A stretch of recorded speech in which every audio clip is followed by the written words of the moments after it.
He never talked to anyone, but everyone talked about him. Then one moment changed everything. He always sat in the last row. Not the middle, not near the window, not anywhere someone might try to talk to him.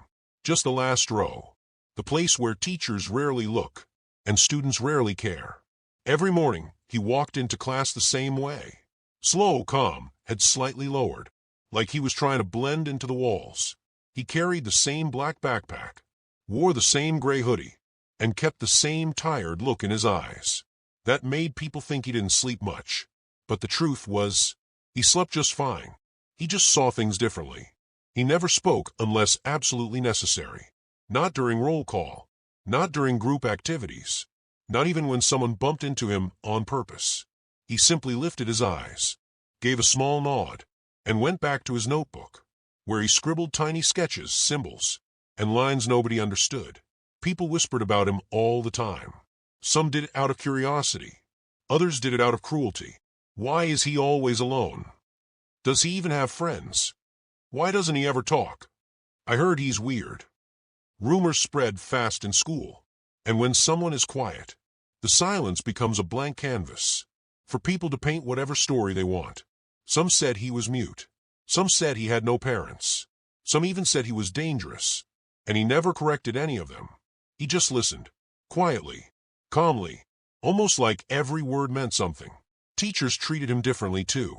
Not badly, just carefully, like they were scared to push him. Every time they called on him, he responded with the shortest answer possible. A nod, a yes, a no, a quick glance at the board.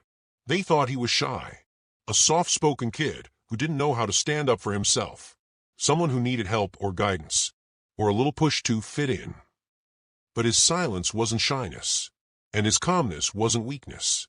He noticed everything, every detail, every whisper, every sudden movement, every person who tried too hard to be loud, every person who tried too hard to be invisible. Nobody realized how observant he was, because nobody paid close enough attention, except him.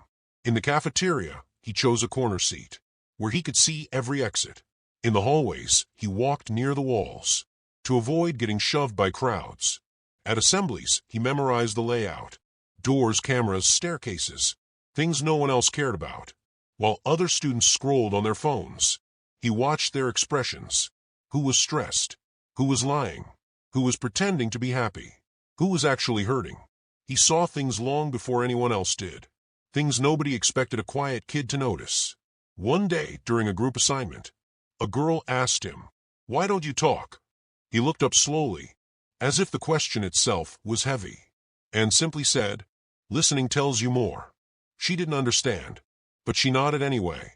Most people didn't understand him, and he didn't expect them to, because what he knew, what he saw, what he understood, came from a place of experience, not fear.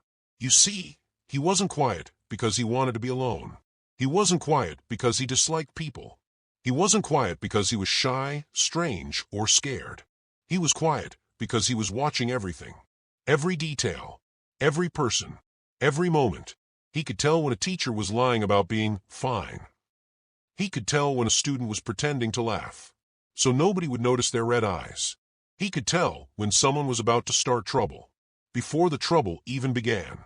And the kids who whispered about him, the ones who thought he was weak or clueless, had no idea that he noticed every single word they said, not to hold it against them, but to understand them. He wasn't just observing people. He was studying them, not out of fear, not out of judgment, but out of instinct. Because long before he came to this school, life had taught him something. The loudest people often hide the most, and the quietest people often know the most. He had seen chaos. He had seen danger. He had seen moments where one small decision changed everything. So he watched. He waited. He learned. And nobody, not a single person in that school, knew who he really was, or what he was truly capable of. But they were all about to find out, very soon, because the quiet kid everyone ignored, the kid nobody took seriously, was about to step into a moment that would change everything. For him, for them, and for the entire school. And when that moment came, they wouldn't just notice him. They would never forget him. It happened on a Thursday. Not a special day. Not a dramatic day. Just another ordinary morning in the hallway. Students laughing, lockers slamming, backpacks hitting the ground, and the same everyday noise that made the school feel alive. He walked in like he always did, quietly, calmly, eyes down but ears open. He moved through the hallway like a shadow that everyone could see, but nobody ever paid attention to. But that morning, a group of students did notice him. For the wrong reasons. They didn't hate him. They didn't even know him. But to them, he was easy. The silent kid, the strange one, the nobody. Someone they believed they could mock, without facing any consequences. 3 of them stood there, shoulders wide, smirks on their faces, blocking the path to his locker. He stopped a few feet away. Not confused, not scared. Just waiting. One of the boys stepped forward and placed his hand on the locker door. "Oh, look," he said loudly. The ghost finally showed up. The others laughed, their voices echoing down the hallway, like bad actors in a cheap play. Another boy leaned closer, pretending to whisper, but making sure everyone heard him. He probably doesn't mind. Since he's invisible anyway. A couple of passing students chuckled. Some looked away awkwardly. Nobody stepped in. That's how things went at school. People rarely intervened, especially when the target didn't fight back. And he didn't. He didn't push them. He didn't insult them. He didn't even look offended. He just stood there, his posture relaxed, his breathing steady, his eyes calm. The main bully leaned in closer, expecting fear. Most kids flinched when he got that close. Most kids tried to walk away. But the quiet kid didn't move. Not an inch. He simply lifted his gaze and looked the bully right in the eyes. It wasn't a threatening look. It wasn't angry. It wasn't even emotional. It was analytical, observant, like he was studying him, not as a person, but as a problem. He already knew the solution to. That expression alone sent a tiny, unexpected shiver down the bully's spine. For a split second, he felt exposed, like the quiet kid could see. Every insecurity he tried so hard to hide. The need to show off, the loud jokes, the fake confidence, all of it. The bully blinked, confused. Something about this kid was different. Not weak, not scared, just unreadable. And nothing unsettles a bully more than someone they can't intimidate. Still, he forced himself to keep laughing. He had an audience, after all. "So what?" the bully said, trying to sound bold again. "You gonna talk now? Say something? Do something?" But he didn't. He just kept staring. Calm, steady, quiet. It was the kind of silence that felt heavier than shouting. The other boys started feeling it too. One of them shifted awkwardly. Another looked away, pretending to check his phone, just to break the tension. The quiet kid stepped forward slowly. Not aggressively, not with attitude, just forward. The bully took a tiny step back. Before he even realized it, his body reacted before his brain did. And suddenly, the entire hallway felt different. The joke wasn't funny anymore.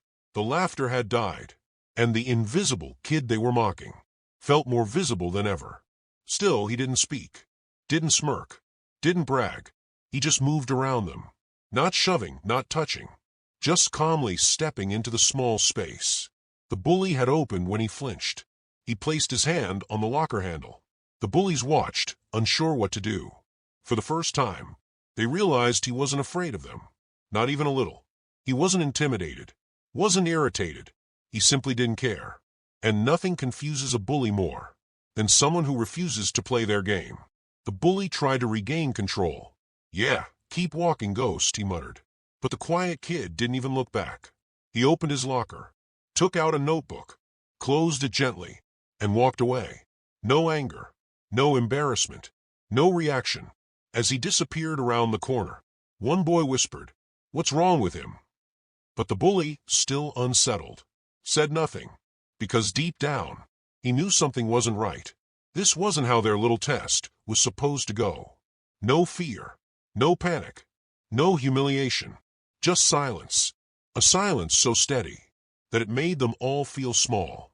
And that look, that calm, analyzing stare, stayed in the bully's mind long after the hallway returned to normal. He couldn't explain it, but in that moment, he knew the quiet kid wasn't someone to underestimate. What none of them realized was that this moment, this cruel joke, was only the beginning. Because very soon, the quiet kid they thought was invisible was going to do something that none of them would ever forget. That same afternoon, the school hallway was its usual chaos.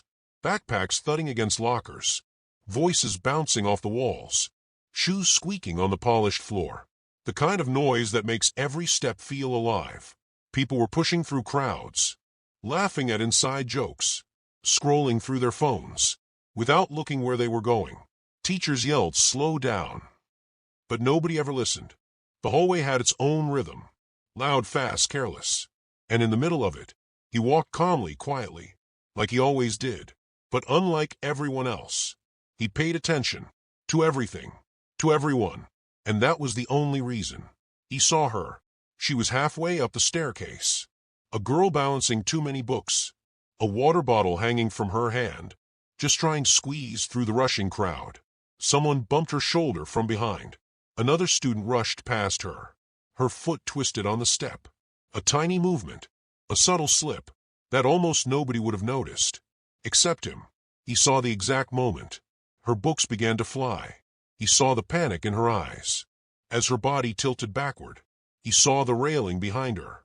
Thin, cold, unforgiving. And he knew what would happen. If she hit it, everyone else froze, their brains still trying to understand what their eyes had just seen. But he didn't freeze. Not for a second. His backpack dropped to the floor. Without him even realizing it, his legs moved on pure instinct. Fast, precise, determined. He sprinted, not the way a typical high school kid runs. Not clumsy or panicked. Not chaotic or desperate. He moved with purpose. Every step calculated. Every muscle controlled. Like he had trained for moments. Exactly like this. Students barely had time to react. Before he was already at the bottom of the stairs, taking 3 steps at a time, closing the distance in seconds. The girl's body leaned back farther, her hair flipping, her eyes widening, her scream catching in her throat. She wasn't falling gracefully. She was falling hard, backward, toward metal. And then, in a moment so fast, most people didn't fully process it, he reached her. His hand shot forward, wrapping around her wrist, with a firm, steady grip. Not hurting, but holding with absolute certainty. His other arm came around her back, just before she hit the railing. Her books scattered everywhere, pages flying like feathers, pens bouncing down the steps, shoes skidding against the floor. But she didn't fall, because he didn't let her. Time felt suspended, like the world had paused, just long enough for him to save her. Gasps rippled through the hallway. Students covered their mouths. A teacher stopped mid-sentence. Even the kids, who normally didn't care, found themselves frozen in shock. For a few seconds, the hallway was silent, completely silent, the kind of silence that usually only happens after something extraordinary. He held her steady until she found her balance. Her hands trembled as she grabbed the railing, still trying to catch her breath. "Are you okay?" he asked softly. One of the few times anyone had heard his voice. She nodded, eyes wide, breathing uneven. If he hadn't been there, she would have hit the railing with the full force of her fall. Maybe broken something, maybe worse. But he was there, because he always was, watching the things everyone else ignored. The hallway began to come back to life, but slowly, hesitantly, like nobody wanted to break. The strange tension still hanging in the air. People whispered, in disbelief, "Did you see that? How did he move that fast? Is he, like, trained or something?" Bro, he saved her. The bullies who mocked him earlier stood at the end of the hallway, frozen with guilt. They had tested him. They had laughed at him. They had called him invisible. But in the moment that mattered most, he was the only one who saw everything. The girl placed a shaky hand on his arm. "Thank you," she whispered, her voice trembling with shock, gratitude, and the realization of what almost happened. He just nodded, the same calm, simple nod he always used. No bragging, no smirking, no need to say, "I told you so." He didn't need recognition. He didn't need applause. He just needed to make sure she was safe. He bent down and picked up one of her books, the one that had slid all the way to the bottom step. He handed it to her gently, his movements careful. as if the book itself was fragile. She took it with shaking fingers. The hallway watched, in silence that felt heavy, but full of respect, because in that moment, everyone understood something they had overlooked for years. The quiet kid didn't need to talk to be important. He didn't need to be loud to be brave. He didn't need to fit in to make a difference. He just had to be exactly who he was. And today, that was enough to save someone's life. What no one knew yet, not the girl, not the students, not even the teachers, was that this moment wasn't an accident. It wasn't luck. It wasn't coincidence. It was experience, training, instinct. And soon, the school was about to learn exactly who he really was.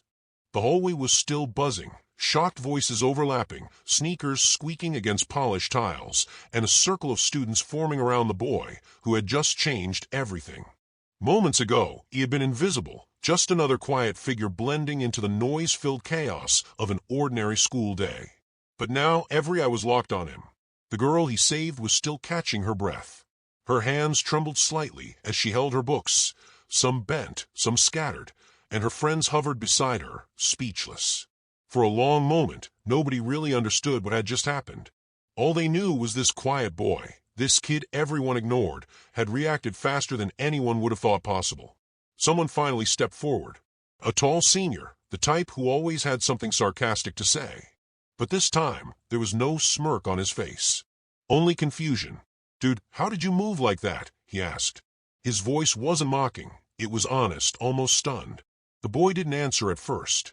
He was still breathing a little hard, not from exhaustion, but from the shock of suddenly being the center of attention.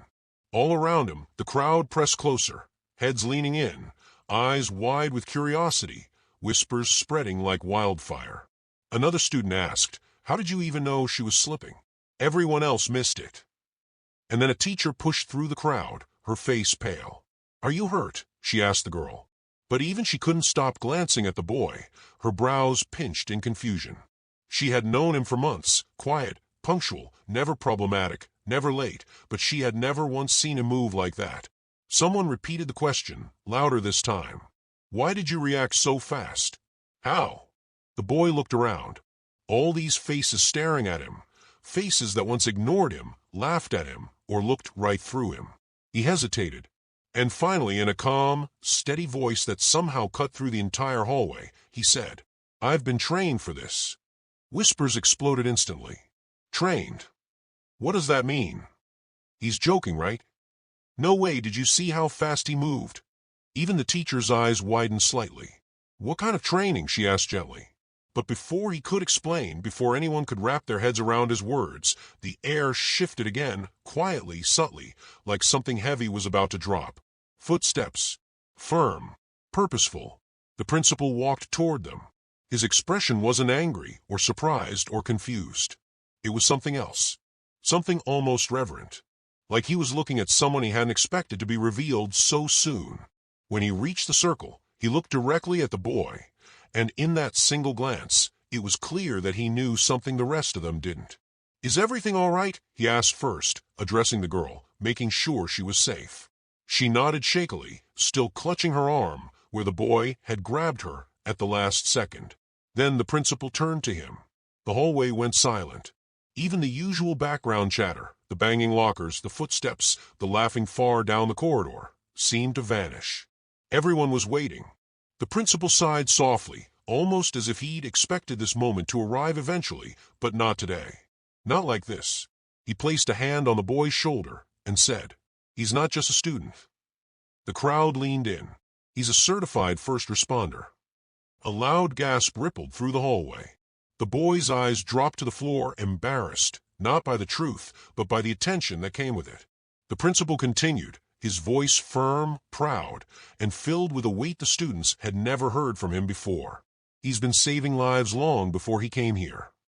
A girl in the crowd whispered, "Saving lives? He's our age." But the principal shook his head. "He may be young," he said, "but he's been trained beyond what most adults ever experience."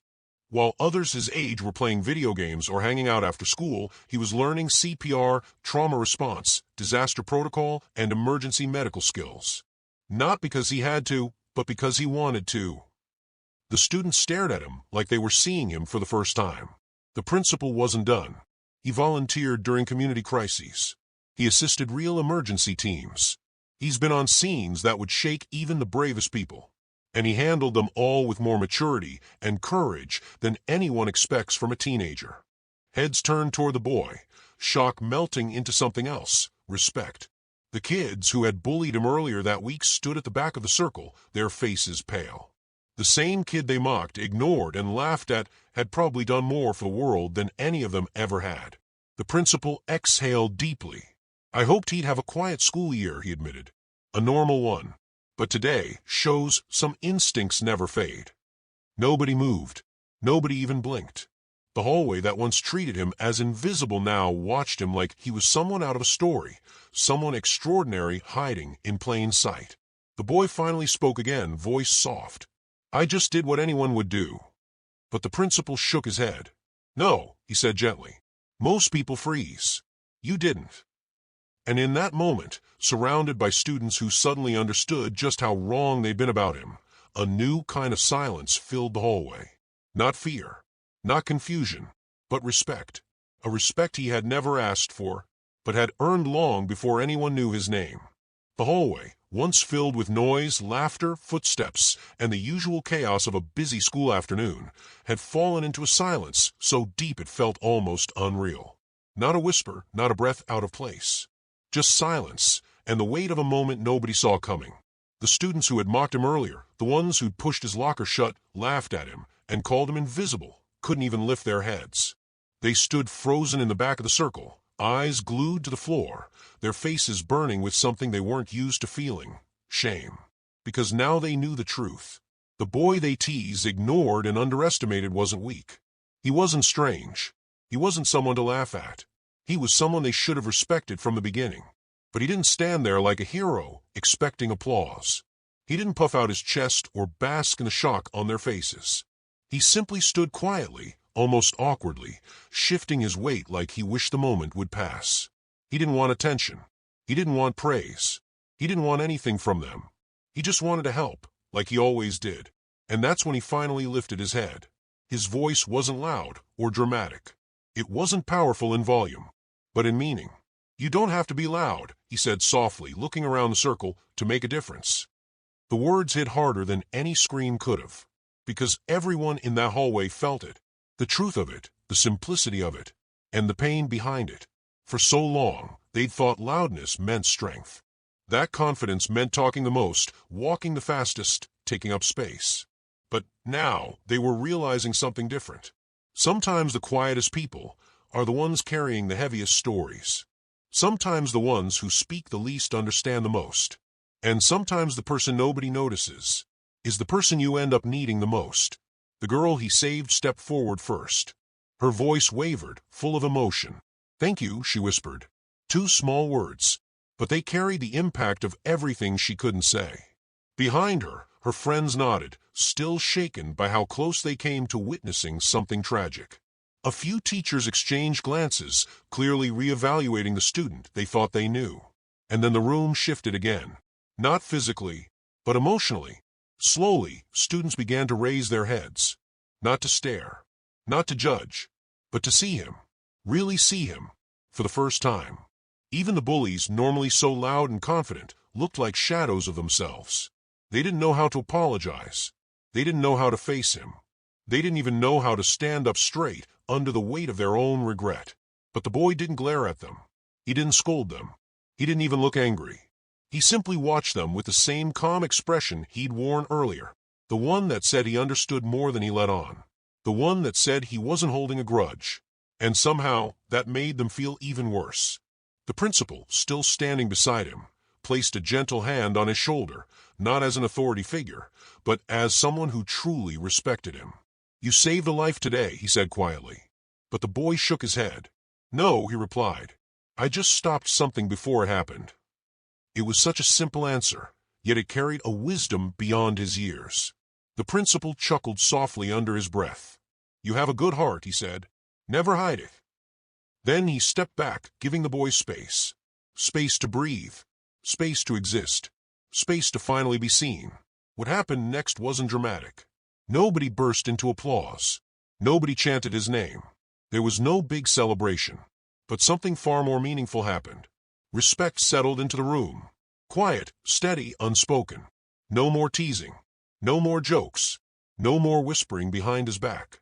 Because now they all knew who he really was.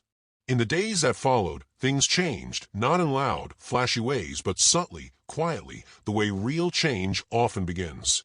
The bullies who once mocked him would step aside when he walked by, not out of fear but out of respect. Teachers paid closer attention to him, realizing there was depth behind his silence. And students who once didn't even know his name began greeting him in the halls. He didn't suddenly become popular. He didn't become some kind of school celebrity. He didn't want that. But he was no longer invisible. The girl he saved often waved at him from across the cafeteria. Sometimes she'd stop to talk, thanking him again, even when he told her she didn't need to.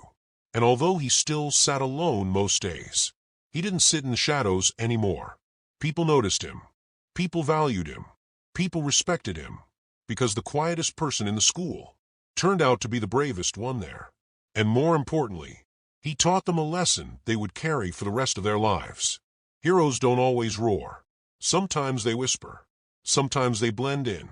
Sometimes they walk quietly beside you, until the moment the world needs them most. And from that day on, not a single student in that school ever underestimated a quiet person again.